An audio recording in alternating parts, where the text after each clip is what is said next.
Hello guys, welcome to another video. In this video, I will show you and guide you on how to solve WhatsApp verification code not received problem, WhatsApp OTP verification code. In easy way, so make sure to watch this video until the very end so we can't miss any steps in this process. Now let's jump into the video. The first thing we need to do if you are going to log in your WhatsApp account to a new device, enter your phone number and request to a SMS verification code. Without WhatsApp OTP verification code, you will unable to register or access your WhatsApp account number.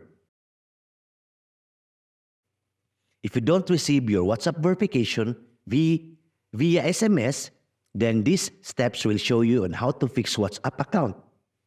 So if you need help fixing the problem or not receiving WhatsApp verification code, you may need to choose the Call Me option.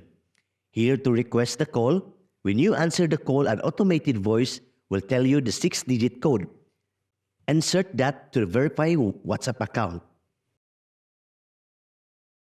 If you still have WhatsApp verification code problem, then contact WhatsApp support for further assistance.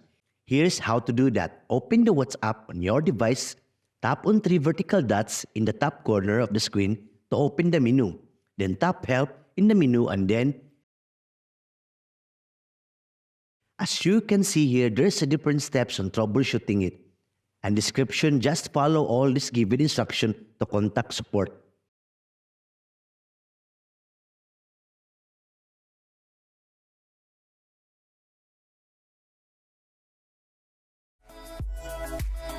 And that's it.